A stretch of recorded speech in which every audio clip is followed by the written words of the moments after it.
जोडलेला अभंग तुकाराम महाराजांच्या गाथेतील. शुद्ध बीजापोटी फळे रसाळ गोमटी, मुखी अमृताची वाणी, देह देवाचे कारणी.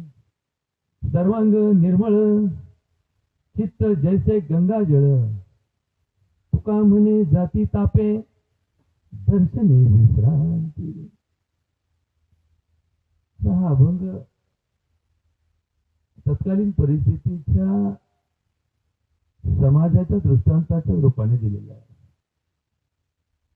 परमार्थाची एक ख्याती आहे की ज्या त्या काळामध्ये जो तो समाजामध्ये प्रचलित विषय असतो त्या विषयाला धरून दृष्टांत दिले जातात.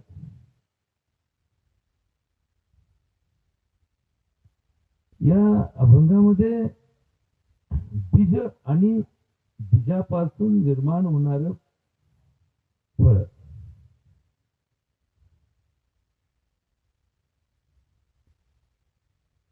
याची जी गुणधर्माची परिणती पुढच्या उत्पत्तीमध्ये होत असते.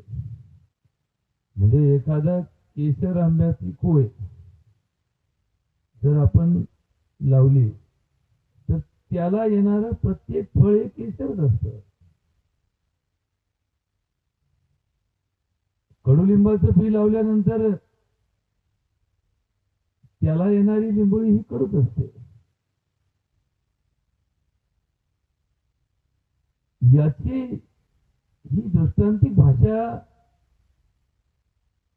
हे सांगते की उत्पत्तीचं कारण जे बीज आहे त्याची परिणती उत्पन्न होणाऱ्या फळाच्या गुणावर होत असते. शुद्ध बीजापोटी फळे रसाळ गोमटी. आता कुठलेही फळ हे रसासाठीच आपण पाहत असतो. रसाळ, एखाद्या आंब्याची कोय मोठी झाली त्याच्यातला रस कमी असेल तर आपण तिथे आंबे विकत घेतही नाही आणि त्याचे लावितही नाही. कारण आपल्याला अपेक्षा असते की त्या आंब्यातून जास्तीत जास्त रस निघावा. एखादं लिंबू आहे आणि ते लिंबू पिळल्यानंतर चमच्या भरे रस निघत नसेल तर आपण असे लिंबू विकत घेतही नाही आणि असं झाड पोषितही नाही.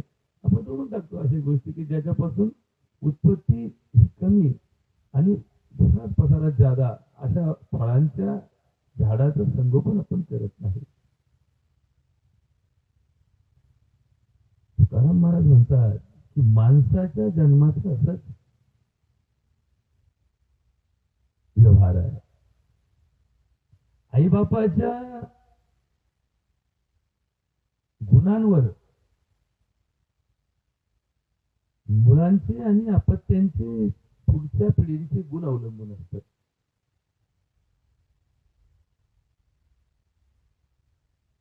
ही आई मितभाषी, प्रेमळ,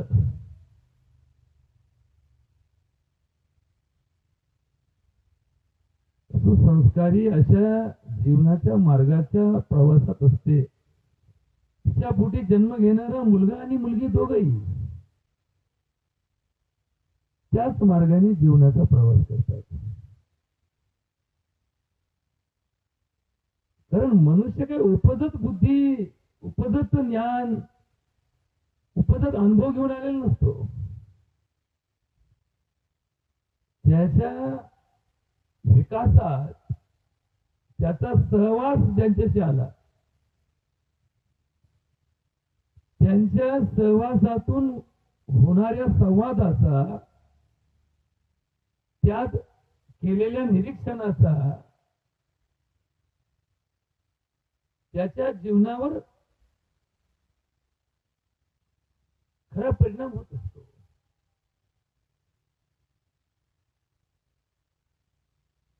आपली आई बोलते कशी, आपली आई वागते कशी, आपला बाप बोलतो कसा, वागतो कसा. मोठ्या घरामध्ये चार भाऊ चार जावा एकत्र राहत असतील तर प्रत्येक सदस्याचा वागण्याचा अभ्यास ते छोटं बाळ त्याच्या ज्ञानेंद्रियातून ज्ञान प्राप्तीच्या दृष्टीने होत असत.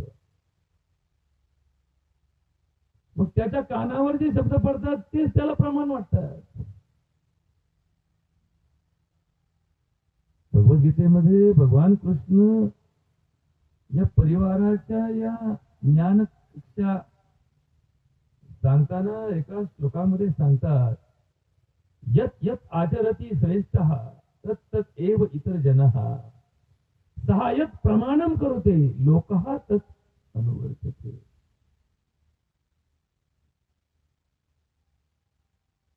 ते जसं वागतील ते सगळ्यात भारी वागणं.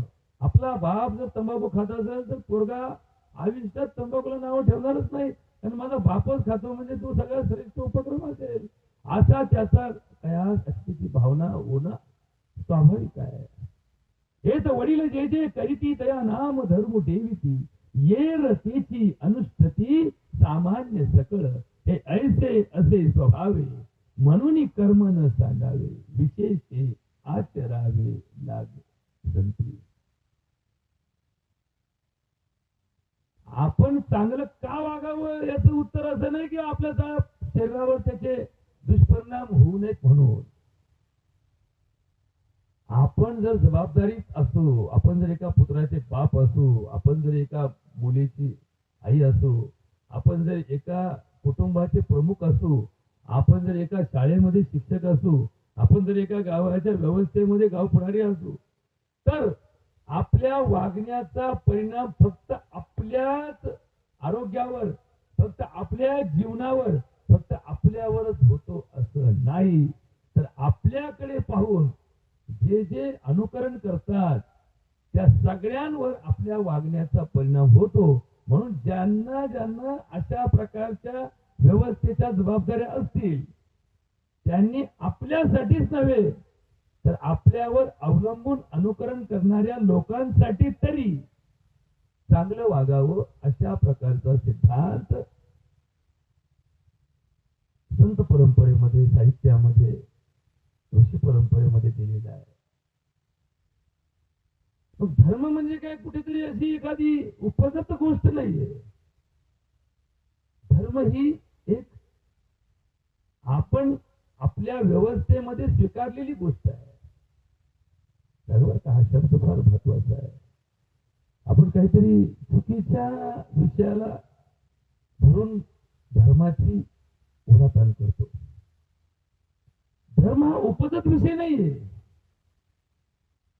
धर्म हा आपण आपल्या व्यवस्थेमध्ये स्वीकारलेला विषय आहे. एखादा अनाथ मुलगा तुमच्या घरात आला, तुमच्याकडे एखाद्या परिवारामध्ये अपत्यप्राप्ती होत नाही म्हणून आपण पर्याय म्हणून कुठून तरी एखाद्या अनाथ आश्रमातून, एखाद्या परिवारातून की ज्यांच्याकडे या गोष्टीची उपलब्धता आहे तिथून आपण एखाद्या छोटं बाळ, काही दिवसाचं, काही तासाचं, काही महिन्याचं, काही वर्षाचं बाळ आपण आणतो आणि मग आपण त्याची आपले बाळ म्हणून सांभाळतो. मग ज्यावेळेस ते एका आईच्या पोटी जन्माला घेतलेलं बाळ असतं, त्याचा बापही आपल्या परिवारातला सदस्य नसतो. आपण ज्यावेळेस त्याला आणतो आणि आपल्या परिवारामध्ये त्याचं संगोपन करतो, वाढवतो, तेव्हा त्याला आपलं नाव दिलं जातं की हा यांचा मुलगा आहे. शाळेमध्ये त्याचं नाव घातलं जातं, त्याचं नाव ठेवलं जातं. त्याला ज्यांनी दत्तक घेतलं त्याचं नाव त्याच्या बापापुढे लावलं जातं, पालक म्हणून लावलं जातं.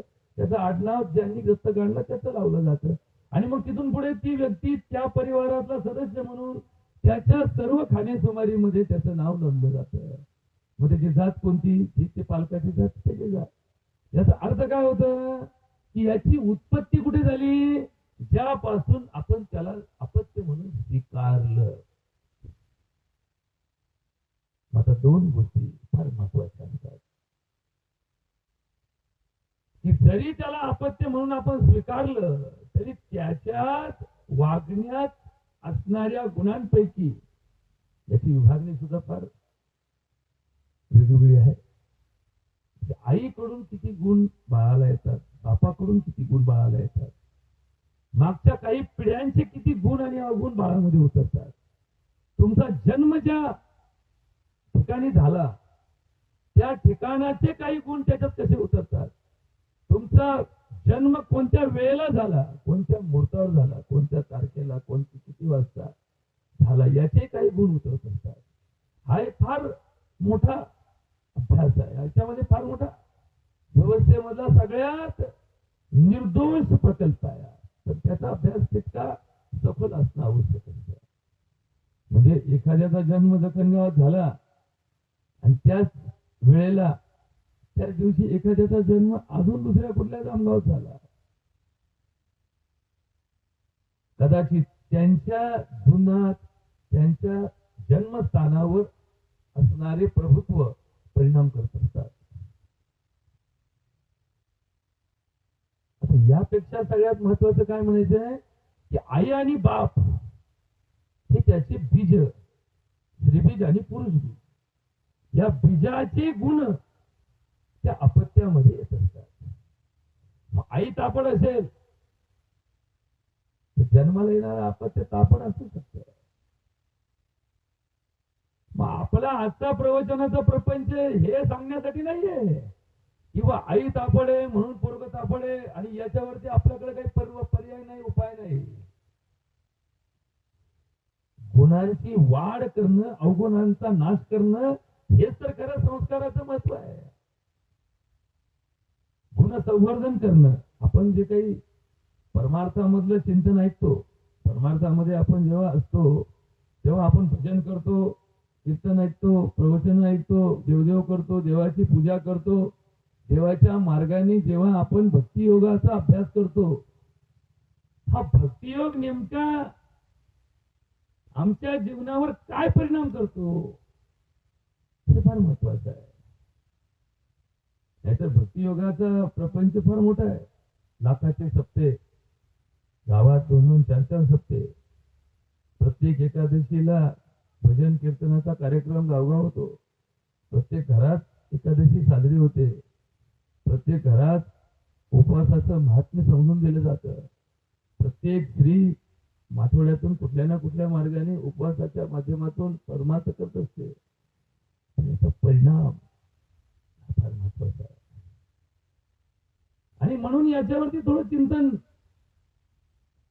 की जरी उपजत गुणांमध्ये काही अवगुण आपल्या वाट्याला आले असतील, काही दुष्परिणाम करणारे दोष आपल्या जीवनामध्ये आपल्याला प्राप्त झाले असतील, तर त्याचा परिमार्जन करण्याचा मार्ग परमार्थामध्ये आहे. म्हणून एका श्लोकात एका ऋषींनी सांगितलं की हा परमार्थ जो असतो, हा भक्तियोग जो असतो, हा योग अभ्यास जो असतो, त्याचा उपयोग कशासाठी केला जातो. तर एका 2 शब्दात सांगितले, क्लेश कर्म तनु करणात. थोडा आध्यात्मिक अभ्यासाचा हा पाया आहे म्हणून थोडा समयाचं परिमार्जन करतो की माणसं चुकतात का, आपण चुकीचं का वागतो. ती चूक आपल्याला नंतर पश्चातापात घेऊन जात असते, पण तत्कालीन परिस्थितीत ती चूक आपल्याकडनं का घडते, आपण त्याच्या दोषाला धरून चुका का करतो. याच कारण असं असतं की आपली जी वागण्याची पद्धत असते, हे कितीही जरी म्हटलं तरी प्राप्त परिस्थितीच्या परिणामावर अवलंबून असते.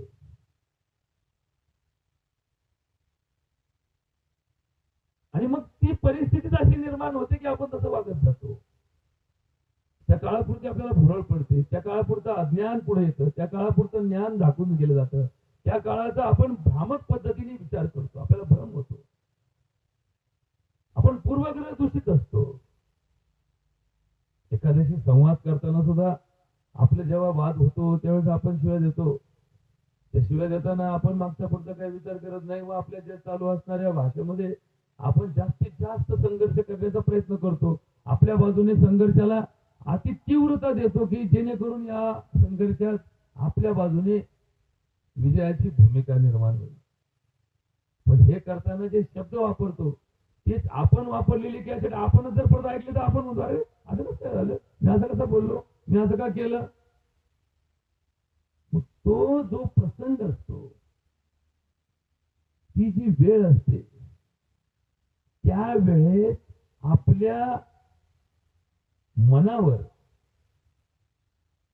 काम क्रोधादी विकाराचं आधिपत्य असतं. आता हे थोडस आध्यात्मिक असल्यामुळं याचा पुन्हा उलगडा करणं गरजेचं आहे. काम क्रोधादी विकार माणसाला चांगला आणि वाईट दोन्ही मार्गाने वागायला भाग पाडतात. आपण एखाद्याला जीव लावतो, आता तो जीव लावणं हे भगवंत भक्तीसारखं कारण नाही. तो आपण जीव का लावतो याचं कारण आपल्याला माहित असतं. आता सध्या जीव लावायचे दिवस अजून, मग जीव लावताना आपण रामराम घालतो. कधी रामराम घालणारा माणूस दाजी रामराम, दाजी म्हणतो 5 वर्षात कधी आले आपल्याला बघितलं बी नाही, मी तर दोनदा रामराम घातला, ते न बघून दुर्लक्ष केलं ना. आता सकाळपासून 4 बऱ्या जाता येतात, परत सकाळी भेटला रामराम झाला, परत दुपारी कसं काय रामराम आला. कारण दिवस कोणता आहे, सध्या दाजीच्या मनावर आपलं प्रतिमा, आपलं राज्य एक सत्कार, चांगला एक विचाराधी, एक सत्पुरुष म्हणून पडावा, ही छाप पाडण्यासाठी राजाला रामराम घालायचा. मग या रामरामाचा त्या रामाच्या नावाची काही संबंध आहे का, नीट बघून घ्या. स्वार्थ आणि परमार्थ या दोन गोष्टी मधला सगळ्यात मोठा भेद काय आहे. स्वार्थात सुद्धा हरिनाम आहे आणि परमार्थात सुद्धा हरिनाम आहे. पण स्वार्थातला हरिनाम हे कारणानिमित्त असतं. कारणाचा नाश झाला की कार्याचा नाश आपोआप होतो. ते आपले उद्देश साध्य झाला की मग त्याच्यानंतर पुढे प्रगती होत नाही. त्याच्यावरती ती विषय संपून जातो, ती फाईल करप्ट होऊन जाते. तो जो असणारा सगळा प्रपंच आहे तो थांबवला जातो. ते म्हणले नाही संपलं होतं. अहो तुम्ही घातला होता रामराम, आठवत नाही बरं तेव्हा कधी झालं असं म्हणले. चला त्या टायमाला मी सगळ्याच रामराम घातले, तुम्हाला पण रामराम घातला. बघा बरं का, उद्देश संपला, विषय संपला. परमार्थाचा उद्देश धरू नये का, परमार्थाचा विषय धरू नये का, नाही. परमार्थ विषय धरून नाही, उलट परमार्थ कोणत्या विषयाला धरू नये, विषय तो त्यांचा झाला नारायण न आवडे जनधन माता पिता. हे सगळं स्पष्टीकरणाच्या बाजूने जेव्हा जीवनाच्या प्रवासात आम्हाला कळतं त्याच वेळेस आमचा भक्ती मार्ग खुला होतो. भक्ती मार्गाचा प्रवास पुढे पुढे प्रगतीशील होतो. नाहीतर आपण तिथेच फिरत बसतो, तेच फिरतो. इकडून गेले का, याला विचारलं का भक्ती मार्ग इकडून झाला, नाही इकडून नाही झालं, म्हणजे इकडून झालं, इकडे थोडं पुढे गेलो त्याला विचारलं बरोबर आहे का भक्ती, नाही म्हणले याच्यापेक्षा ते भारी, त्याच्यापेक्षा ते भारी, त्याच्यापेक्षा ते भारी. मग आपण तिथं असं चक्रव्यूहात अडकत जातो. मग आजच्या प्रवचनाचा उद्देश काय आहे, आजच्या प्रवचनाचा जो विषय निवडला आपण, शुद्ध बीजापोटी फळे रसाल गोमती, मुखी अमृताची वाणी, देह देवाचे कारण. बरोबर काय, 2 विषय वेगळे. पहिला दिला बीज, ज्या बीजातून तुमची निर्मिती झाली त्या बीजाचे परिणाम तुमच्या आयुष्यात होणारच आहेत. तुमची आई शांत स्वभावाची असेल तर तुमची मुलगी शांत स्वभावाची असणार आहे. मग आपण व्यवहारामध्ये जेव्हा अशी एखादी शांत स्त्री आपल्या परिवारात सून म्हणून येते आणि तेव्हा 4 लोक तिचं गुणगान घालतात, अहो फार शांत मुलगी हो, काय तुम्ही भाग्यवान आहात, तुमची सून किती शांत आहे. मग तिची आईवर गेली, तिची आई किती शांत होती, तिची आजी पण शांत होती. म्हणजे हा पिढ्यानपिढ्याचा मार्ग हळूहळू हळूहळू हळूहळू तुमच्यावरती परिणत होतो, तुमच्यापर्यंत पोहोचतो त्याचे गुणाची सुगंध. आणि एखादी भांडकुदळच असेल, एखादी तिच्या गुणाला धरून भांडतच असेल, एखाद्याला भांडण्याची सवयच असेल, तर तो मोठा जो परिवार असतो ना 10-5 लोकांचा, म्हणजे आता खरं तर परिवाराचं हे वैशिष्ट्य असतं की ग्रामीण भागामध्ये आमचे जे मळे असतात, आमची जी कुटुंब व्यवस्था असते ही अजूनही सख्ख आणि सावत्र असा विचार न करता जगणारी असते. म्हणजे चुलत चुलत चुलत चुलत असं आपल्याकडे नातं धरलं जात नाही. आपण अजूनही चुलत चुलत भावाची बायको असेल तर ती सक्की भाऊजाई म्हणूनच आपल्याकडे मानण्याची पद्धत आहे. चुलत चुलत बहीण असेल तरी ती सख्या बहिणीतच प्रेम आपल्याकडे अजूनही या गोतावळ्यामध्ये असतं. म्हणजे ही आपली खरं तर ग्रामीण संस्कृतीची सगळ्यात मोठी ताकद कुठे आहे की आपण सगळे एकमेकाच्या आधारावर या संसारामधलं नातं घट्ट करण्याचा प्रयत्न करत असतो, नाती जपायचा प्रयत्न करत असतो. शहर व्यवस्थेमध्ये आणि ग्रामीण व्यवस्थेतला सगळ्यात मोठा फरक काय? शहरी व्यवस्थेमध्ये एखादा फ्लॅट सिस्टीम असेल, अपार्टमेंट असेल तर समोरच्या घरात कोण राहतं या ज्याला समोरचा सांगता येत नाही. तो तिथं पाटीवर होते, पाटीवर असं नाव लिहिलंय. मग त्याच्या आत कोण राहतं आम्ही कधी चौकशी केली नाही. आमच्या खोलीपुरतं, आमच्या 4 खोल्यापुरतं आमचं मर्यादित कुटुंब आहे आणि आम्ही इथं जेव्हापासून राहतो तेव्हापासून याच्या अपार्टमेंट मध्ये असणाऱ्या या 4 परिवाराचा विचार फारसा करत नाहीये. मग त्यांचं त्यांच्यापाशी, आमचं आमच्यापाशी. त्याला काय म्हणतात? विभक्तता. विभक्तता. आणि परमार्थ हा संयुक्ततेचा विषय आहे. परमार्थ हा असा फ्लॅट मध्ये माझ्या नावावर असणारा फ्लॅट, याच्या पलीकडे अलीकडचं मला काही घेणं नाही असा विषय नाही. परमार्थ विषय असा आहे, हे विश्वाची माझे घर ऐशी मती जयाची स्थिर. म्हणजे ज्याच्या बुद्धीत विश्वातला प्रत्येक घटक माझ्यासाठी आहे आणि मी प्रत्येक घटकासाठी आहे असा विषय घेतला तर तो परमार्थाचा विषय ठरतो. हे माझं ते त्याचं. म्हणजे माझ्या वावरामध्ये स्वच्छता करायची आणि शेजारच्या वावरामध्ये गवळ असेल तर आपण लक्ष द्यायचं नाही. आता जर शेतकऱ्यांनी असा उद्योग चालू केला तर शेजारचं पडीक आहे. उलट आमच्या शेती व्यवसायामध्ये सगळ्यात मोठा धोका कशाचा असतो की शेजारच्याचं जर पडीक असेल तर आपलं पीक कधीच उतरत नसतं. कारण आपल्याला माहिती आहे की त्याच्यात गवळ आलं तर ते वाड्याने उडून बी आपल्या वावरतीने आपण किती पाळ्या घातल्या आणि किती नीट केले वावर तरी जोपर्यंत पडीक आहे तोपर्यंत आपल्याला आपल्या पिकाची सुधारणा, आपलं उत्पन्नाची बाजू कधीच पक्की होत नाही. कधीच 12,000 पीक आपल्याला येणार नाही. आणि म्हणून आपण नेहमी ग्रामीण भागामध्ये आता या शहरीकरणाच्या प्रक्रियेमध्ये काही मी गुंतवणूक म्हणून शेत्या घेतल्या आणि पडीक पडले. जाऊ दे काय घेतलं, आता बघू 10 वर्षांनी 20 वर्षांनी आमचा नातू मोठा होईल तर बघू काय करायचं. मग आमचा शेतकरी काय करतो, शेट एक काम करता का, तुम्हाला काय द्यायचं द्या, मी तुमचं नांगरीत जाईल, मी तुमचं नीट करीत जाईल, मी तुमचं पेरीत जाईल आणि मग काय उत्पन्न होईल बघू आपण नंतर पुढे. पण त्याचा फायदा काय होईल, किमान माझ्या शेजारचं पडीक राहायचं नाही आणि ते पडीक न राहिल्यामुळं त्याचे दुष्परिणाम मला भोगावं लागायचे नाही. हा त्याचा प्रामाणिक उद्देश असतो त्या शेतकऱ्याचा. आणि म्हणून अशा बऱ्याच ठिकाणी आजही व्यवस्थेमध्ये तोट्यात का जाईना परंतु तो शेतकरी ती जमीन कसतो. हे सांगायचं कारण काय की हा परिणाम जसा शेजारच्या गुणधर्माचा आपल्या शेतीवर होतो तशी आपली ही जीवनाची शेती आहे ना, इथं प्रत्येक सहवासाचा परिणाम आपल्याला होत असतो.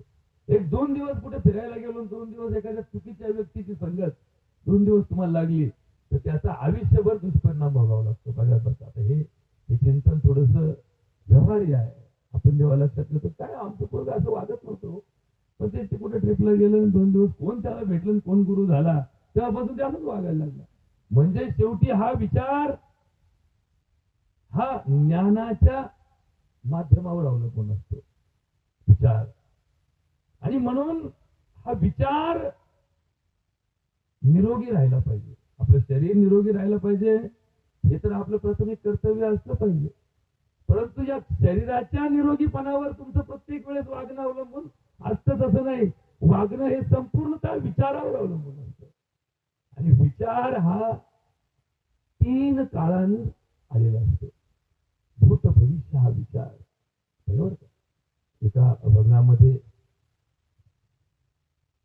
विठोबा खेचर सांगतात, न कळे पुढील होणार भूत भविष्य हा विचार, कर्म धर्म तदनुसार भोगणे लागे सर्वथा, ऐसा लिहून गेला विधाता मग कासया करावी ती चिंता, आपुलिया संचिता कर्मरेषा प्रभाव, जैसे असेल आचरण घडले असेल पाप पुण्य, तैसे सानुकूल होतील कर्म, मान अपमान जन करिता, काळ अनुकूल अथवा प्रतिकूल, परी सोडू नये आपले धैर्य बळ, अनाचारी मन केवळ नये बाटू सर्वथा. बरोबर. हा शेवटचा जो वाक्याचा अर्थ आहे ना, अनाचारी मन केवळ नये बाटू सर्वथा. आता हे मन जे असतं ना, मन हे अनाचारी असतं, अनाचाराकडे वाहत जातं. हे मनाचा सगळ्यात मोठा दोष आहे. माणसाचा दोष काय की वाईटाकडे सहज प्रवृत्ती, काही केल्या सुधरेना ते. तुकडोजी महाराज ग्रामगीतेमध्ये चिंतन सांगतात की माणसाच्या मनाचा स्वभाव असाच आहे की वाईटाकडे त्याचं आकर्षण असतं. म्हणून तर शाळेतल्या पोरांचे अभंग कमी पाठ असतात, पिक्चरचे गाणी जास्त पाठ असतात. आता तुम्ही सांगा, अभंगाचा परिणाम जीवनावर चांगला होतो का पिक्चरच्या गाण्यात चांगला होतो? सगळ्यांना माहिती की अभंगवाणी ही संतांनी समाजाच्या सात्विकतेच्या विकासाकरता दिलेली असते. पण सहज दोन्ही अभ्यासक्रमाचा भाग नाहीये. अभंग सुद्धा त्याच्या अभ्यासक्रमात नाहीत आणि पिक्चरचे गाणी पण त्याच्या अभ्यासक्रमात नाहीत. पण त्याला सहज शाळेत जाऊन विचारा, भाऊ तुकारामाचे किती अभंग पाठ आहेत? तुमचा अभंग नाही, सिलेबस नाही. तुझे पिक्चरचे किती गाणी पाठ आहेत? तो आता म्हणला काही तुम्हाला की सिलेबस मध्ये नाहीये. त्याला कडा कडा कडा कडा 4-5 गाणी पिक्चरचे.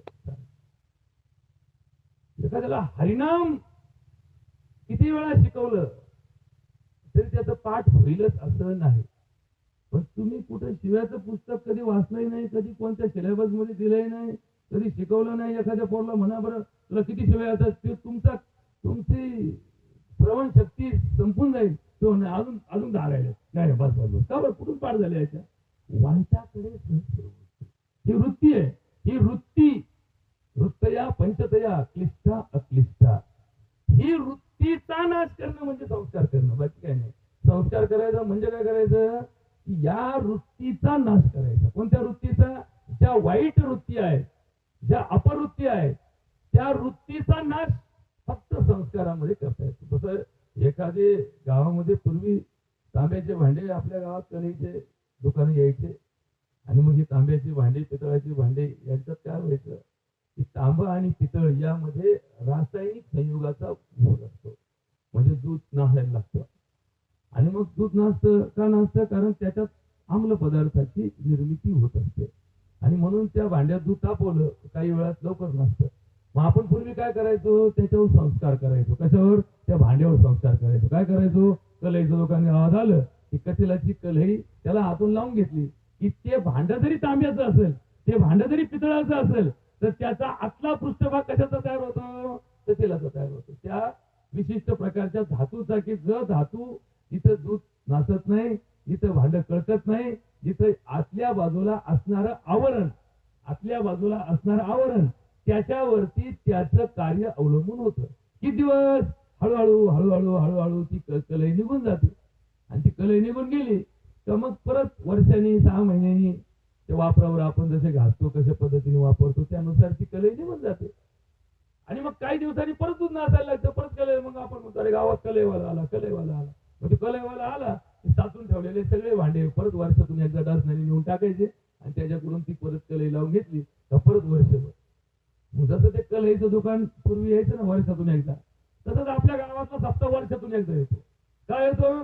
की ही जी आपल्याला कळंकित झालेली विचारधारा आहे, आपल्या मनामध्ये असणारे काही वाईट वृत्तीचे भाग आहेत, हे हळूहळू विकसित होत असतात. ते विकसित करण्यासाठी कोणताही ट्रेनिंगची, कुठल्याही काळाची गरज नाही. किंवा 4 तास याला वाईट गोष्टी शिकवण्यासाठी द्यावे लागतील, मग हा वाईट होईल हळूहळू, असं नाही. तुमच्या वावरात ज्वारी पेरल्यानंतर जी उगवल याची खात्री नाहीये, पण तुमची एक पाळी चुकली तर गवत मात्र मारल्याशिवाय राहणार नाही. हे गवत कुणी आणून लावतं का? तर कुणी आपल्या वावरात गावामध्ये चला अशा कोणत्या ग्रामपंचायतीने ठराव केला का आपल्या गावात गवतच नाही, मग आपण एक काम करू ना, 2-4 गोण्या गवताच्या कोणीतरी बी आणू आणि देऊ टाकून गावामध्ये, म्हणजे गावात गवत उगल नाही.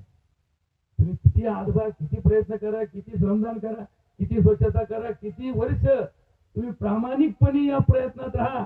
1 वर्ष चुकून जर तुमच्याकडून या गोष्टी झाल्या नाही तर पुढच्या वर्षी अख्खं गाव तुमचं गबळाने का बरं असं होतं? कारण या भूतलावर हा स्वभाव आहे की चांगल्याची निर्मिती केल्याने चांगलं होईलच याचं खात्री नाही, पण चांगल्याची निर्मिती थांबवली तर वाईट मात्र झाल्याशिवाय राहत नाही. ही तर खरी शोकांतिका आहे. हा तर खरा विषय आहे. दोन्ही गोष्टी या वेगळ्या आहेत. म्हणजे एखादं ठिकाण रिकामं राहत नसतं, रिकामं काहीच राहत नसतं. मन सुद्धा रिकामं कधीच राहत नाही. म्हणून तर आपल्या इंग्लिशमध्ये म्हणे ना, empty mind is devil's house. रिकामं मन हे राक्षसाचं घर असतं. हा राक्षस जगात कुठे दिसला का तुम्हाला? आता दाखवलं तुम्हाला, चला उद्या राक्षस दाखवून आणतो. हा राक्षस संपूर्णतः मनात एक उभा राहिलेला आभासी प्रकल्प आहे. आभासी प्रकल्प आहे. मग हा राक्षस शिरजोर कधी होतो? ज्या वेळेस त्या मनात सत्कर्म, सद्विचार आणि सद्गुण याची जोपासना होत नाही, त्यावेळेस हा राक्षस उभा राहतो आणि त्याची जोपासना केली जाते. आणि मग तो राक्षसच आपला ड्रायव्हर होतो, तोच आपल्या जीवनाला चालवतो, तो त्या मार्गानेच आपण आपलं जीवन चालवत असतो. आजच्या प्रवचनात आपल्याला याच गोष्टीचं चिंतन करायचंय की आई बापाचे गुण मुलात उतरतात, पण आई बापाचे अवगुण सुद्धा मुलात उतरतात. आई बापाचे अवगुण उतरू नयेत आणि आई बापाचे चांगले गुण त्या मुलात विकसित व्हावेत म्हणून काय करावं लागतं, तर त्या आई बापाने त्या मुलांवर संस्कार करताना आपले अवगुण झाकून ठेवावेत आणि आपले गुण त्याच्यापर्यंत पोहोचवावे. याच्यासाठी त्यांच्यातही संस्काराची गरज असते. बरोबर का? म्हणजे फक्त मुलांना आई बापाकडनं ट्रेनिंग घेण्याची गरज आहे असं नाहीये. आई बापाला सुद्धा कोणाकडून तरी ट्रेनिंग घेऊन मुलं कशी सांभाळायची याचं ट्रेनिंग असतं, महत्वाचं असतं. नाही तर बऱ्याच वेळा आपल्याकडे आपण घरामध्ये कसेही वागतो, आपण घरामध्ये कसेही जगतो, काही खातो, काही करतो, पण आपला मुलगा चांगला व्हावा म्हणून एखाद्या शाळेत घालतो. ती शाळा फार मोठी असते, त्या शाळेमध्ये संस्कार वर्ग मोठा असतो, त्या शाळेची फी मोठी असते, त्या शाळेची शिक्षण पद्धती वेगळी असते खास. पण मुलगा 8 तास शाळेत जातो आणि उरलेले 16 तास घरी असतो. मग तुम्ही सांगा या 16 तासाचा परिणाम जास्त होईल का 8 तासाचा परिणाम जास्त होईल? सरळ अर्थ आहे की तो मुलगा का सुधरत नाही. आपण म्हणतो काय राव तुमच्या शाळेत घातलं पण मुलाची सुधारणा नाहीये, मुलगा चांगला वागत नाहीये. आता मग त्याचे खरे दोष कुठे असतात? त्याचे आईबाप चांगले वागत नसतात. आणि त्याच्या उलट जर आईबाप चांगले वागत असतील आणि तुमच्या शाळेला अधिक किंमत न देता मोफत शाळेमध्ये तुमचे मुलं जात असतील तर ते मुलं कधीच बिघडणार नाही. जर त्याच्या आईबापाच्या कुटुंब व्यवस्थेमधले संस्कार जर त्याच्यावर दृढ असतील तर ते मुलगा कुठेही गेला तर त्याच्यात ते दोष निर्माण होण्याची शक्यता कमी होते. सज्जन हो, असाच आमचा सौदागर परिवार. या परिवारामध्ये मुनाबाईचा माहेरही इथलंच आहे, सासरही इथलंच आहे. त्या काळामध्ये शक्यतो या वधू आणि वर यांच्या निवडीमध्ये रिस्क घेण्याची पद्धत कमी होती. आता रिस्क हा शब्द का वापरतो? कारण मराठीमध्ये रिस्क शब्द प्रचलित झाला म्हणून. जोखीम घेण्याची पद्धत कमी होती. जोखीम जोखीम काय? एखाद्या अनोळखी गावामध्ये एखाद्या अनोळखी स्वयंपाक केला आणि उद्या काही अडचण आली तर आपण अडचणीत येतो. म्हणून ही सोयरे धार्याची जी पद्धत होती ना पूर्वीच्या काळची, ही परंपरा आता याच्यामध्ये 2 वैज्ञानिक दृष्टिकोन आहेत. आमच्याकडे एखाद्या मुलाच्या बुद्धीचा अंक कमी असेल, बुद्ध्यांक कमी असेल किंवा मंद असेल, गतिमंद असेल, मतिमंद असेल तर आपल्याकडे डॉक्टरकी शास्त्रामध्ये असा एक प्रश्न विचारला जातो, का तुमच्या किती पिढ्यापासून तुमच्या मामाच्या पोरीचे लग्न करायची पद्धत आहे? मग समजा ते म्हणले नाही आमच्या आई पण आमच्या बापाच्या मामाची पोरगी होती, मी पण आमच्या मामाची पोरगी गेली, आमच्या आजीने पण आमच्या मामाची पोरगी गेली. आणि मग असे कुणीतरी एक छोटंसं संशोधन करून असा विनाकारण भ्रम निर्माण केला की हे असं करणं हे भविष्यात उत्पन्न होणाऱ्या मुलाच्या दोषाचं कारण ठरतं. बरोबर डॉक्टर? ते असं कोणीतरी संशोधन मांडलं की 4-5 पिढ्या जर तुमचं नात्यात लग्न होत गेलं तर पुढची पिढी तुमची मतिमंद गतिमंद तयार होऊ शकते. तर हा संशोधनाचा भाग कदाचित त्याने छोट्या विचाराला धरून केलेला असावा. आमच्या धर्माने जे संशोधन केलेलं आहे, त्याचा अर्थ असा आहे की तुमचं लग्न जर तुमच्या मामाच्या मुलीशी झालं तर तुमच्या संसारात येणाऱ्या अडचणीपैकी 70% अडचणी आपोआप दूर होतात. आता का दूर होतात याचं उत्तर सांगितलं बरं का त्यांनी. असं नाही अतुल्य गोत्रात लग्न लावावं आणि मामाचं आणि आपलं गोत्र एक नसतं म्हणून तर आपल्या आईचं आपल्या बापाचे लग्न झालं ना, कारण त्यांचं गोत्र एक नव्हतं. हा त्यातला विषय आला. आणि मग याच विषयाला धरून थोडंसं चिंतन की मग जर ती आपल्या भावाची मुलगी आपली सून म्हणून आली तर त्या सासूला आपल्या सुनाची इज्जत म्हणजेच आपल्या माहेरची इज्जत म्हणजे दोन इज्जती एकत्र निर्माण करण्याची सवय लागते की माझ्या सुनाला मी नाव ठेवले तर माझ्या खानदानीला नाव ठेवल्यासारखं होईल. मग ती वागताना कुटुंबात व्यवस्थेमध्ये असताना नेहमी आपल्या माहेरला कधी बट्टा लागणार नाही याचा विचार करत असते आणि मग ती त्या आपल्या सुनेला लेकीसारखी वागवते. का वागवते? कारण त्या वागण्यात जर तिच्याकडून काही चुकीचं घडलं आणि जर ते जाहीर झालं, आता जाहीर होणं न होण्याचं फरक आहे बरं का. गडबड बऱ्याच ठिकाणी गडबड असते पण जाहीर नसते. मग ती जाहीर झालं तर शेवटी या सगळ्याच बदनाम कोण होणार आहे? माझं माहेर बदनाम होणार आहे, माझं माहेर बदनाम होणार आहे. मग माझं माहेर आणि तिचं माहेर एक असेल तर या ठिकाणी संवाद चांगला राहतो, वाद होत नाही. संवाद आणि वाद या दोन शब्दापैकी वादाचं कारण कमी होत जातं आणि मग आपोआप त्यांच्या संसाराला सुखीपणा येतो. आणि खरं तर मग माणसाचं हे निमित्ताचा धनी केला आहे प्राणी, करता करिता भगवंत.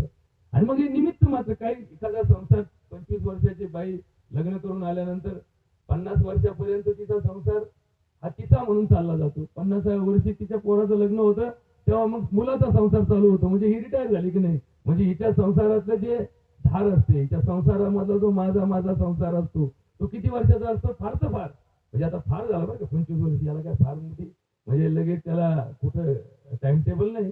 म्हणजे 25 वर्षाचा काळ संसाराचा असतो. कारण 25 वर्षाच्या आधी त्याच्या सासूचा संसार चालू असतो, 25 वर्षानंतर सुनाचा संसार चालू होणार असतो. मग हा जो 25 वर्षाचा काळ आहे या काळामध्ये संवाद टिकवून राहण्यासाठी ही पद्धत होती. आणि जखणगाव, हिंगणगाव, हातगाव टाकळी, आमच्या पिंपळगाव, जुडे हे जे आमचे पंचक्रोशी आहे. आता पंचक्रोशी शब्द का आला? आपण मधीन 4 बाजूला 4 म्हणून पंचक्रोश झाले.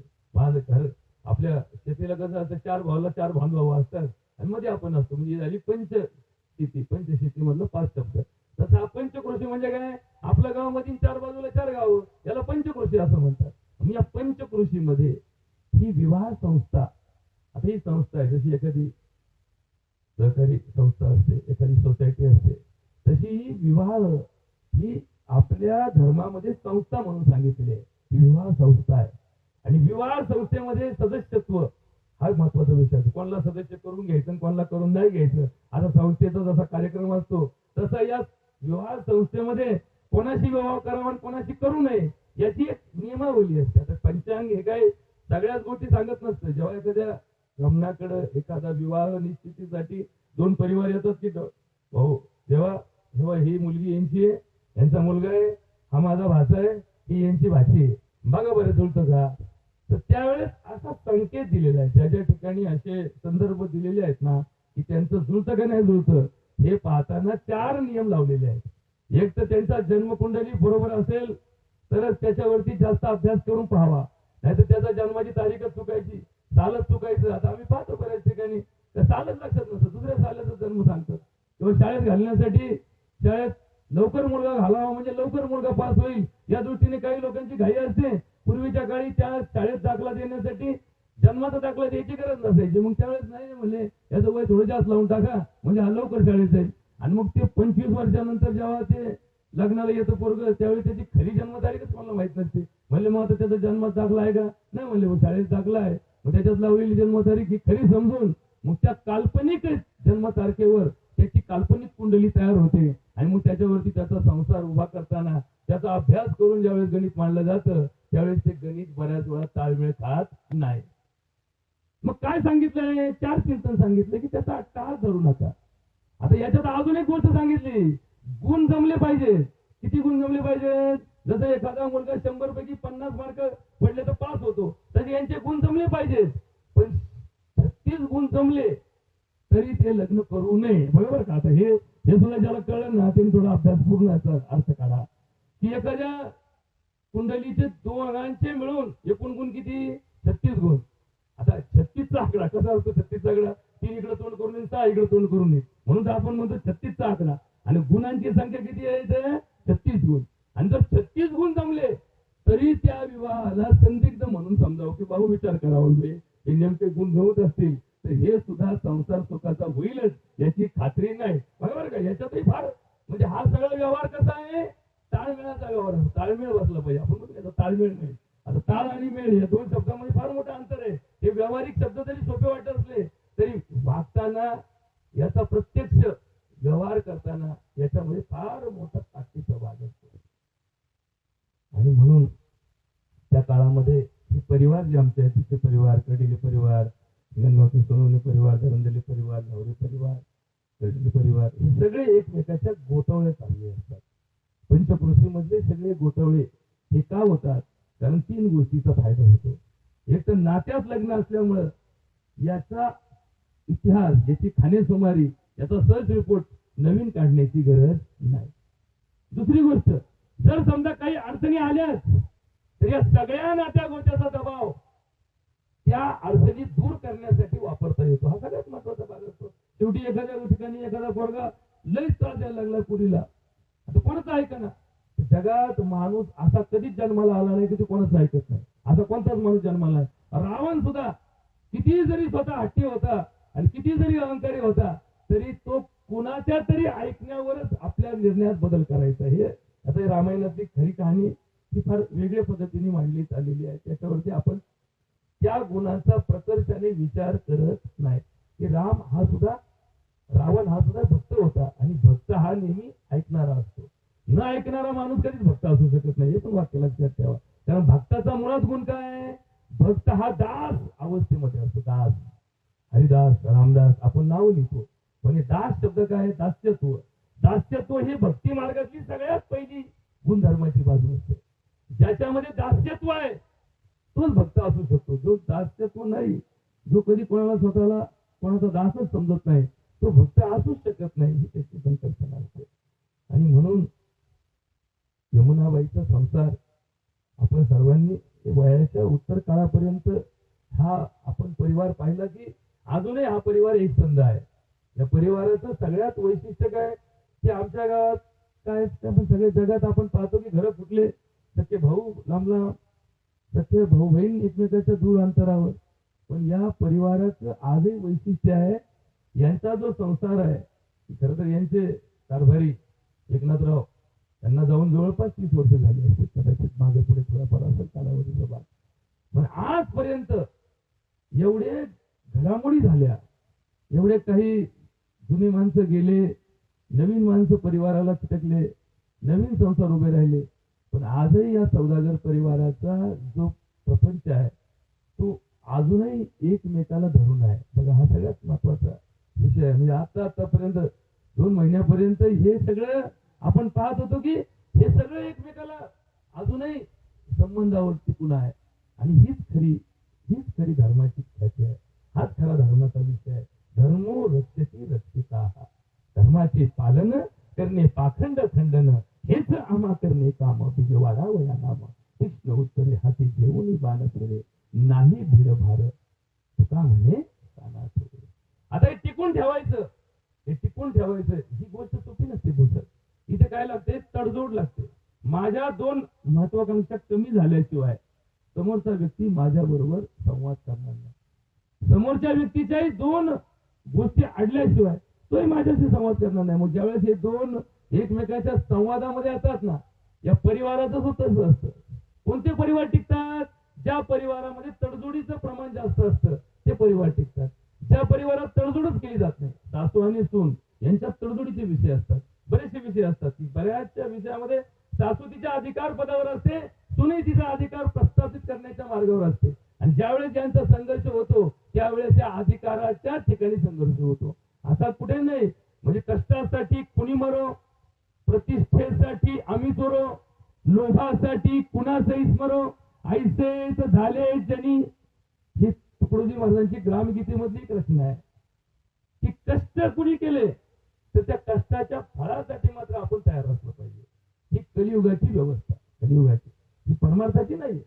परमार्थ सांगतो कष्ट करा, फळ कोणाला खाऊ दे, काय फरक पडतो? फळ झाड लावलं तुम्ही झाड लावल्यानंतर त्याचे फळ तुम्हाला खायला नाही मिळालं, जो कुणी खाईल त्याचा आशीर्वाद तुम्हालाच मिळणार आहे ना. किंवा कुणी झाड लावलं असेल काय माहित नाही, बोलले वारीची चाली याला. आणि बघा ना त्या बिचाऱ्याने किती दूरदृष्टी ठेवून झाड लावलं असेल, तो 3 पिढ्यापूर्वी का होऊन जाईना, पण त्याचं फळ आज खायला मिळालं. तर शेवटी त्याचा चर्चेचा विषय काय होतो? ज्यांनी कुणी झाड लावलं असेल खरंच त्याच्या आत्म्याला शांती लागावी. आणि मग तुमची ती निर्मिती तुम्ही त्याच्या जीवनामध्ये त्याचा फळ पाहिलंय नाही, टाकलंय नाही, पण ज्याने कोणी ते फळ टाकलं असेल त्याच्या मनात जरी तो विचार आला नसेल तरी तुम्ही जिथं कुठं असाल त्या फळाचा आनंद घेताना त्याच्या चेहऱ्यावर त्याच्या आत्म्याला जो आनंद मिळाला, तो आनंदाची निर्मिती आपण केली होती, याचं समाधान तुम्हाला आयुष्यभर राहणार आहे. आणि जसं ही बाजू आहे ना, तशी उलटी बाजू आहे. तुम्ही काही चुकीच्या गोष्टी केल्या, तुम्ही काही चुकीच्या गोष्टी आपल्या जीवनामध्ये स्वीकारल्या, तर त्याचे दुष्परिणाम ज्याला भोगावे लागतील तो माणूस त्यावेळेस जेव्हा शब्द वापरली किंवा नाही वापरला, कोणत्या मेलेने केलं होतं हे, कोणत्या मेलेने उद्योग केला हा, मग त्यावेळेस आपण जिथे कुठे आपला अमर आत्मा हिंडत असेल किंवा बसला असेल, तो त्याचा अभ्यास करायला सांगितलं आपल्याला. आता तेवढं सांगितलं तर त्याला ज्यावेळेस ती ठेच लागेल त्यावेळेस तो तुम्हाला मुर्दा कोणत्या मुर्द्याने केलं तर काय माहिती, पण याच्यापासून त्रास झाला. मग हा उपद्रव ज्यावेळेस तुमच्या कर्माची परिणती निर्माण करतो त्यावेळेस तो उपद्रव तुम्हाला पिढ्यानपिढ्या चाप देत असतो. आणि तुमच्या निर्मितीतून सत्कर्म घडून जर एखाद्याचा सदुपयोग होत असेल तर तो पिढ्यानपिढ्या आशीर्वाद देत राहतो. म्हणजे कर्म न सांगावे आचरती यत यत आचरती श्रेष्ठा तत्त एव इतरज्ञा सहाय्यक प्रमाणम करते लोकात अनुवर्तते. याचं जे चिंतन मांडलं ना माऊलींनी, विशेषे आचरावे लागे. आता हे विशेषे आचरावे लागे याच्याकडे लक्ष द्या बरं का. हे तर वडील जे जे करीती तया नाम धर्म ठेविती येर तेची अनुष्ठती सामान्य सकळ. हे ऐसे असे स्वभाव आहे. म्हणून कर्म न सांगावे, म्हणून चुकीचं काम करू नका. चुकीचं काम फक्त त्या वेळेला तोटा होईल म्हणून नाही, त्या चुकीच्या कामाचे परिणाम कधी पण 50 वर्षांनी 50 पिढ्यांनी भोगावे लागू शकतात. म्हणून कर्म न सांगावे, विशेष आचरावे लागे. विशेष आचरायचा तो विशेष. आता हा सामान्य विशेष सिद्धांत जो असतो ना, त्याचा विशेष सिद्धांत का विशेष. माझा जन्म विशेष आहे, हा विशेष जर तुम्हाला समजला तर तुम्हाला विशेष समजतो. आता आपल्याकडे थोडासा हा चर्चेचा भाग आला म्हणून सांगण्याचा प्रयत्न करतो की विशेष, मी विशेष आहे असं तुम्हाला वाटलं पाहिजे. मी विशेष आहे कधी वाटलं पाहिजे, ज्यावेळेस तुम्हाला सुधारण्याची कल्पना डोक्यात येते त्यावेळेस तुम्ही विशेष म्हणून सुधारलं पाहिजे. किंवा आमच्या वर्गातले पोरं 1 तास अभ्यास करतात, मग तुम्हाला विशेष म्हणून 2 तास अभ्यासाची गोडी लागली पाहिजे. पण आमचे मुलं 1 तास अभ्यास करतात, मग विशेष म्हणून अर्धा तास अभ्यास केला तर त्याला विशेष म्हणतात का? नाही. बघा का, लक्षात ठेवा की आमच्या वर्गातले मुलं गृहपाठ लिहून आणत नाही, मग तुम्ही विशेष आहात ना, मग तुम्ही लिहून आणा. मग तुम्ही म्हणाला मग बाकीचे पोरं नाराज होतील. चांगल्या आणि वाईट गोष्टीमध्ये वाईट लोक नाराज झाले म्हणून चांगल्यानी चांगली सोडायची नसते. हा, चांगल्याच्या चांगुलपणा पाहून वाईटाने वाईट गोष्टी सोडल्या तर त्याला धर्म असं म्हणतात. बरोबर का, लक्षात ठेवा. ही थोडी सामाजिक जीवनातली सगळ्यात मोठी कर्म कहाणी आहे की 4 चांगले लोक 2 वाईट लोकांना सुधरू शकत नाही लोक, पण 1 वाईट माणूस 4 चांगल्या लोकांना बिघडवू शकतो. ही जगातली सगळ्यात मोठी सत्य गोष्ट आहे. मग 4 चांगले सांभाळण्यापेक्षा 1 वाईट सुधारवला तर हे 4 लोक चांगले राहू शकतात याचा विचार करा बरं का. समजा एखाद्या वावरामध्ये सगळं वावर गबाळ उपडलं, कोंबड्याचं सगळं उपडलं, एका कोंबड्यामध्ये 4 ठोंब फक्त गाजर गवताचे राहिले. आता गाजर गवत बनवतात, दुसरं नाव घेतलं तर आचारसंहिता चालू वाटावं. मग 4 ठोंब राहिले. तुम्हाला काय फरक पडतो, अख्खा वावर 1 एकर वावर होता, गबाळ उपडलं बाळासाहेब, आता 4च ठोंब राहिले आणि तुम्ही 4 ठोंब चुकून राहिले. चुकून नाही बरं, मुद्दाम ठेवले बघ तुम्ही. तुम्हाला वाटतं का ते 4 ठोंबले बाहेर तुम्हाला उपद्रव शून्य करतील? त्या 4 ठोंबापासून अख्खं तुमचं तर वावर बेतनच, पण 4 वावर अजून बेतून टाकेल आलं म्हणतात काय, फक्त 4च ठोंब शिल्लक राहिले होते. म्हणजे बघा का, म्हणजे वाईट गोष्टी छोट्या सुद्धा निर्धनापुरत्या जर राहिल्या ना तर त्याचे दुष्परिणाम तुम्हाला पूर्ण पोटापर्यंत जातात. म्हणजे इरधन किती लागत, समजा 1 लिटर दूध तुमचं तुम्हाला दही करायचं असेल, इरधन किती लागत, 2 चमचे आणलं इरधन तयार होतं. पण त्या 2 चमच्यापासून जे दही तयार होतं ते अख्खं काय आहे, अख्खं इरधनच आहे ना. ते तयार झालं काय झालं, अख्खं इरधन झालं.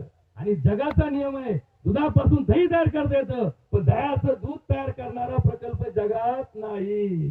सुधारण्यासाठी किती प्रकल्प करता येतात, पण बिघडलेला सुधारवता येत नाही. आणि म्हणून या संस्काराच्या गोष्टी या छोट्यापणापासून मोठ्यापणापर्यंत, खरं तर हे भीमराज असेल, आमचा भाना असेल, आमचा सुरेश सर असतील, हे दोघही या संस्काराच्या तालमीत तयार झाले. आणि या संस्काराची बाजू ही आई बापाच्याच बाजूने पहिल्यांदा सिद्ध होत असते. शाळेत शिकवणारे शिक्षक हे त्याच्या काळानुरूप त्यांना मिळालेली ती व्यवस्थेचे भाग असतो, त्याचे परिणाम त्यांच्यावर होतच असतात. पण त्यांच्या परिणामापेक्षा आपल्या कुळाचा, आपल्या गावाचा, आपल्या परिवाराचा, आपल्या परिसराचा परिणाम जास्त होत असतो. आणि म्हणून यमुनाबाईच्या पोटी असे सुपुत्र जन्माला आले. पुत्र व्हावा ऐसा गुंडा, त्याचा तिन्ही लोकी झेंडा. आणि यांच्या मुली, यांच्या पुतण्या, यांचं सुद्धा इतकं लोभ आहे, इतकं लोभ आहे की बऱ्याच लोकांना अजून हे माहित नाही की ही भीमराजची सख्खी बहीण आहे का चुलत बहीण आहे. बघा अजून अजून कोणालाच माहित नाही. ह्या परिवारात अजून कोणाला, मला सुद्धा बऱ्याच वेळा कळत नाही लवकर की नेमकं याच्यात याला सख्खी कोणाला म्हणावं, चुलत कोणाला म्हणावं. म्हणजे इतकं प्रेम, इतकं घट्ट नातं, इतकं घट्ट नातं की इतकं घट्ट नातं सांभाळणं खरं तर आजच्या व्यवस्थेमध्ये हे फार दुर्मिळ झालं. दुर्मिळ म्हणजे खरं तर ही इतिहासातली नोंद आहे.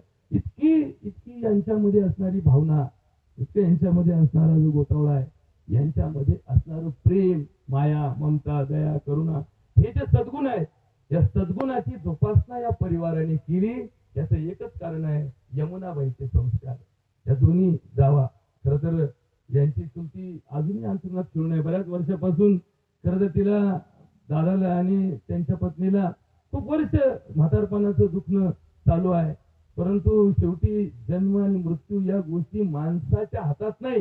हे कधी सिद्ध होतं, ज्यावेळेस अशी घटना घडते.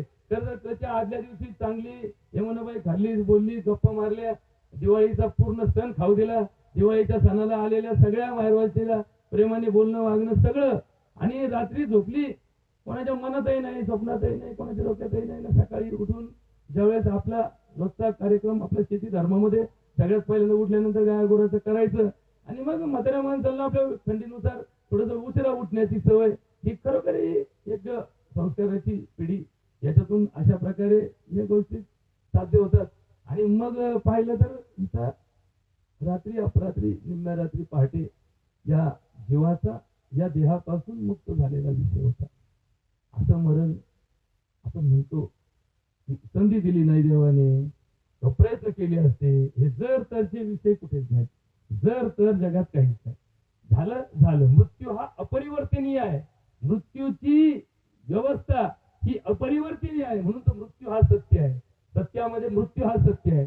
आणि म्हणून या जावापैकी ही दुसरी जाऊ अजूनही अंतुरणाला खेळून बिचारी तिच्या जीवनाचे भोग भोगत आहे. आणि अचानक आमच्या यमुनाबाईला जावं लागलं. वय झालं होतं, पण अजून शरीर चांगलं होतं, मन चांगलं होतं, अजूनही स्मृती जागत होत्या. आणि धर्माचं हे सगळ्यात मोठं वैशिष्ट्य आहे. सगळ्यांना दोन गोष्टी सांगतो, तेवढ्याच फक्त आता या प्रवचनाच्या श्रुती ऐकून घ्या. की आपण देवदेव केला, आपण देवाची पूजा केली, आपल्या घरामध्ये देवाला मान्यता दिली. बघा का, देवाला मान्यता देणं म्हणजे काय? कुळधर्म करणं, प्रत्येक सटीला, प्रत्येक चंपाषष्ठीला कुळधर्म करणं, प्रत्येक दसऱ्याला कुळधर्म करणं. हे जे सण जोडले होते ना, हे सण फक्त आपल्याला म्हणजे गोडधोड खाण्यासाठी नाही. त्या दिवशी स्मृती आपल्या कुळधर्माच्या जागृत करून कुलदेवतेचं दर्शन, मग आपल्या कुलदेवता, आपल्या कुलदेवी, कुलदेव या दोघांच्याही बाबतीमध्ये आपण जेव्हा धर्म म्हणून त्याचा कुटुंब व्यवस्थेमध्ये स्वीकार करतो, मग त्या निमित्ताने दर वर्षातून 2दा-3दा आपलं संमेलन होतं. त्या निमित्ताने आपल्या घरामध्ये देवदेव होतो. मग या देवदेवाच्या निमित्ताने आपण सगळेजण एकत्र येतो. मग हा जो संस्कार आहे ना, हा संस्कार माणसाला काय देतो बघा बरं का. याच्यावरती थोडं चिंतन सांगतो आणि प्रवचन संपवतो. असं शास्त्रामध्ये लिहिलेलं आहे की जी माणसं देवाला मानतात, म्हणजे थोडक्यात आस्तिक असतात, जी माणसं नित्य देवाची आराधना, साधना, पूजा, पाठ करतात, म्हणजे आता प्रत्येकाला सवय असते. आता प्रत्येक जण वेगवेगळ्या संप्रदायात असेल, कदाचित काही संघात असतील, काही एखाद्या ऋषी मुनी, साधू, संत यांच्यापैकी कोणाबरोबर तरी अटॅच असतील. म्हणजे आपल्या धर्मामध्ये एक वैशिष्ट्य आहे, तुम्ही कोणाबरोबर जरी अटॅच असाल तरी काही फरक पडत नाही, पण कोणाबरोबर तरी अटॅच असणं आवश्यक आहे. तुम्ही कोणाबरोबर असाल, मग तुम्ही एखाद्या नवीन निघालेल्या या आध्यात्मिक गुरूंबरोबर असाल, तुम्ही परंपरेने आलेल्या देवपूजेपैकी तुमच्या घराचे टाक असतील, त्या टाकाची पूजा करत असाल, परंतु नित्य नियमाने बघा भगवद्गीतेमध्ये भगवान कृष्णाने कोणता भक्त श्रेष्ठ आहे याचं खूप सुंदर चिंतन सांगितलेलं आहे. भगवद्गीतेच्या 12व्या अध्यायामध्ये भगवान कृष्णाला अर्जुन एका साधा प्रश्नात विचारतो, एवं सतत युक्ताये भक्तास्तां परि उपासते हेच्याप्यक्षरं व्यक्तम तेषां के योग वित्तमा. हा प्रश्न तुम्हालाही पडतो, मलाही पडतो. काय प्रश्न आहे देवा? अरे काही लोक देवाची अशी मोठी मूर्ती आणि मग त्याला 2 लिटर दूध वाहतात, 2 किलो तेल वापरतात, 50 किलोचा प्रसाद करतात, एवढं एवढं सगळं खर्च करून तुझं असं पूजन करतात. आणि काही लोक तर काय नाही, आपल्या आकाशाकडे हात करतात, रे देवा पांडुरंगा दया घना. आता त्याचा ना तुझं शेजारी असं किंवा तुम्हाला माझं काही दिसत नाही, तर तुम्हाला कसं काय देव दिसला याच्यात? मग निर्गुण निराकार रूपाची भक्ती करणारा भक्त आणि सगुण साकार रूपाची भक्ती करणारा भक्त, देवा सांग मला श्रेष्ठ भक्त कोणता? बरोबर कसा? हा प्रश्न तर सगळ्यात मोठा प्रश्न आहे. एकीकडं कोट्यावधी रुपयाची उलाढाल लागते, एकीकडे काहीच लागत नाही, फक्त फक्त निर्गुण निराकाराला सगुण साकार रूपामध्ये चिंतन करायचं. चिंतनीय देव, आता चिंतनीय देव फुकट आहे ना, त्याला काय खर्च आहे का? रुपया खर्च नाही. मग या 2 देवाच्या प्रचितीपैकी श्रेष्ठ देव कोणता? आणि मग त्याचं उत्तर जे दिलेलं आहे ते ऐकून घ्या, बाकीचा त्याचा निष्कर्ष करा, पठात ठेवा. भगवान कृष्ण सांगतात, मय्या वेशम मनोयमा नित्य युक्ता उपासते श्रद्धया परयोपेता ते मे युक्ततमा मतः. आता याचा मराठी अर्थ पाहिजे होते. संस्कृत हा जरी संस्कृतीचा विषय असला तरी संस्कृत हा व्यवहाराचा विषय नाहीये, त्यामुळे व्यवहारात जी भाषा आहे त्याचा अर्थ समजला पाहिजे. मय्या वेशम, जो भक्त माझी म्हणजे देव, ज्याला आपण देव मानतो. देव हा शेवटी मानणंच आहे. मानायचं कोणी कोणाला देव मानायचं हे ज्याचा त्याचा विषय आहे, पण ज्याला देव मानलं त्याची. मग तुम्ही म्हातार बाबाला देव माना, भैरवनाथाला माना, कानिपनाथाला माना, म्हणजे खंडेरायाला माना, नाही तर मारुतीला माना, नाही तर महादेवाला माना. कोणालाही मानलं तर शेवटी त्याला मानलं, त्याचा पुढचा विषय म्हणजे मानण्यानंतर आपण नाही करत. गणितामध्ये असं कन्सिडर केल्याशिवाय गणित होतं का? नाही. इंग्लिश मध्ये लिहिलं जातं, समजा ए इज इक्वल टू बी. ते म्हणतो आवाज काय? सर म्हणले थांबराव, समजा. तो काय सांगितलं? मी समजाच्या पुढे येतो नाही विषय, त्याच्या आत विषय आला का? नाही. तसं इकडे समजा तुम्ही मानलं, आता तुम्ही मानलं का नाही मानलं नंतर तुम्ही विचार, पण समजा तुम्ही मानलं तर पुढे काय? मय्या वेशम मनोयेमा, मनापासून नित्य युक्ता उपासते. जो नित्य म्हणजे रोज सकाळी उठल्यापासून रात्री झोपेपर्यंत प्रत्येक क्षणाला नित्ययुक्ता म्हणजे काही काम केलं तर त्याच्याच नावाने करायचं. ज्याला मानलं तुम्ही त्याच्याच नावाने करायचं. पत्नी बघा, पती नाही बरोबर. एखाद्या कार्यक्रमाला गेली ना, पती घरी आहे, पत्नी कार्यक्रमाला आली, पण पत्नीने पतीचं प्रतिनिधित्व करताना तिच्या कपाळाला कुंकू ठेवलं. कुंकू का लावलं? कारण पती जरी घरी असला तरी माझं पावित्र्य टिकून राहावं म्हणून तिच्या कपाळाला कुंकू आहे. पावित्र्य टिकून राहावं म्हणजे पती असताना कुंकू लावलं किंवा नाही लावलं त्यांनी फार फरक पडत नाहीये. बरोबर का? बऱ्याच वेळा लक्षात ठेवा की पती संघ आहे आणि तुमच्याकडे कुंकू लावलेलं नाहीये, काय फरक पडेल का? नाही. कारण ज्याच्या नावाने कुंकू लावायचं संघ आहे ना, काय फरक पडत नाही. पण पती संघ नाहीये आणि कुंकू लावलेलं नाहीये. जपून राहत चला, कारण कुंकू हे सौभाग्याचं प्रतीक आहे. ते अशा ठिकाणी लावलंय का जिथून सगळ्या आज्ञा दिल्या जातात.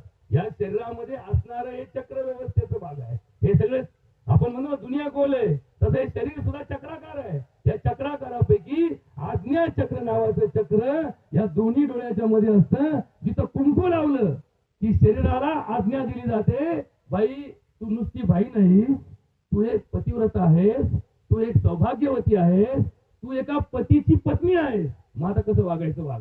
मग तिच्या वागण्यात सदोषता येत नाही. आणि हा तिचा सदोष वागण्याचा भाग कमी करायचा असेल तर प्रत्येक पतीच्या नावाने प्रत्येक पत्नीने कुंकू लावावं.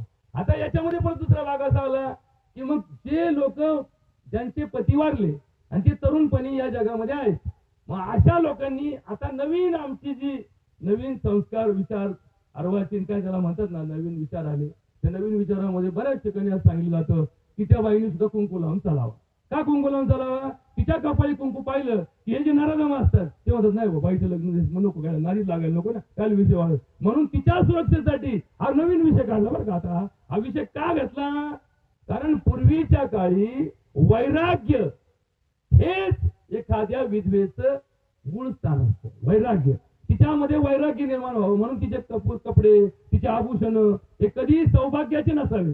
मग तिचं वैराग्य जागे झालं की तिच्या मनामध्ये कधीही पापाची भावना जागी होत नाही. आता ही तिच्यासाठी कमी जागावं, समाजाच्या मनात पाप येऊ नये म्हणून तिने कुंकू लावावं. आता ही नवीन काढलेली लोकांची संशोधित पद्धत आहे, त्याच्यावर चर्चा नाही, मंथन नाही. पण तुम्हाला जे सांगतो, जो माणूस कुठल्याही देवाची कुठल्याही रूपामध्ये कुठल्याही मूर्तीची रोज मनापासून मनोभावे श्रद्धापूर्वक अंतःकरणाने भक्ती करतो, तो भक्त सर्वात श्रेष्ठ असतो. आणि त्या भक्ताची भक्ती कशात परिणत होते, तर त्या भक्ताला काय मिळतं त्याचं उत्तर दिलंय, दीर्घमायू स्मृती मेधा आरोग्यम तरुणम वयः.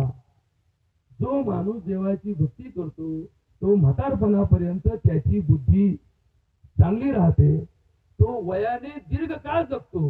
देवाच्या उपासनेचं सगळ्यात मोठं फळ दीर्घकाळ जगतो. बघा, पूर्वीच्या काळी ग्रामीण भागामध्ये जगणारी माणसं ही दवाखान्या आणि डॉक्टरच्या परस्पर 100-100 वर्षे जगली, कारण त्यांच्या मनात दृढभाव होता. दृढभाव भगवंताच्या प्रती दृढभाव होता. ज्याचं आयुष्य भगवंताला समर्पित आहे तो जास्त काळ जगतो, आणि जो आपल्याच विचाराने आपल्याच मनात गुंग असतो तो अल्पायुष्य ठरतो. याचं कोणीतरी अभ्यासपूर्वक चिंतन आहे का, की भगवंताच्या भक्तीमध्ये हे उत्तर सांगितलंय, दीर्घमायू स्मृती मेधा. तो म्हातारपणापर्यंत त्याची बुद्धी जाग्यावर राहते, त्याची स्मृती जागी राहते, आणि तो जरी म्हातारा वयाने झाला तर तो शरीर मात्र शेवटपर्यंत कांतीपूर्ण राहतं. आता आमच्या तरुण माणसाला कांती कमी झाली म्हणून हे तोंडाला लावायचे नवीन नवीन फेस वॉश आले, नवीन नवीन आता कॉस्मेटिक आले, नवीन नवीन केसाचे उपकरण आले. पूर्वीच्या काळचे म्हातारे माणसं सुद्धा पाहिल्यानंतर तेजस्वी दिसायचे. आमची यमुनाबाई सुद्धा, तिच्या आदल्या दिवशी जर कोणी व्हॉट्सअपला फोटो काढला असेल तर कोणी सांग, अरे काय तेज आहे बाईच्या तोंडावरती. तिच्या अंगात रक्त नव्हतं पण तिचं तेज मात्र कमी झालं नव्हतं. आता आमच्या अंगात रक्त भरपूर आहे पण आमचं तेज मात्र गायब झालं. हे तेज जे असतं ना, तेज आणि ओज या दोन शब्दाचा डॉक्टरकी शास्त्रात तपास लागत नाही. एखाद्या डॉक्टरकडे जा आणि म्हणा, डॉक्टर साहेब माझ्या अंगात तेज किती सांगा, त्या काय तेज सांगायचं. किंवा तुम्ही सांगितलं माझ्या अंगात ओज किती आहे, असं जगात डॉक्टर साहेब मशीन आहे का की तुमच्या अंगात ओज किती आहे सांगणार. ओजस्वी आणि तेजस्वी हे दोन शब्द परमार्थात आहेत. हे दोन शब्द आमच्या डॉक्टरकीत नाही, म्हणून तर डॉक्टरकी सोडून परमार्थ करायची वेळ आमच्यावरती सुद्धा आली. तर तुम्ही तर त्याचे सहभागी आहात. म्हणून सांगायचा विषय होता की या यमुनाबाईने हिच्या आयुष्यात जे काही संस्कार, जे काही तिचं रूप होतं त्या रूपाप्रमाणे त्यांच्या पोरांची सुकुमारता, या पोरांचा असणारा वर्ण, त्यांचा असणारा सगळा जीवनाचा प्रवास आहे. परंतु या ठकाराम बापांनी आणि नानांनी आणि या बाईंनी जे संस्कार केले त्याचे परिणाम आज समाजामध्ये आपण या गणगोतामध्ये त्यांचं वागणं जे पाहतो, या मुला मुलींचा जे संपूर्ण प्रवास जीवनाचा आहे, याच्यामध्ये आपल्याला जे समजलं त्यानुसार एक चांगलं वर्तन, चांगल्या संस्काराचे परिणाम म्हणून दिसलं. तिच्या आत्म्याला सद्गती लाभावी अशी पांडुरंगांनी प्रार्थना करतो. आणि ज्या सौदागर परिवाराला, सौदागर परिवार, भिसे परिवार, आमचा कर्डिले परिवार, हे सगळे गोतावळ्याचं नातं, या सगळ्या परिवाराला, परिसरातील नरोडे परिवार, धरंदले परिवार, आमचे झावडे परिवार, सोनोनी परिवार, यांना सगळ्यांना जे दुःख झालं, समस्त गणगोताला जे दुःख झालं, त्यातून सावरण्याची शक्ती होती भगवंत देवाशी पांडुरंगांनी प्रार्थना करतो आणि आपली सेवा संपवतो. बोला पुंडलिक वरदे हरी विठ्ठल श्री ज्ञानदेव.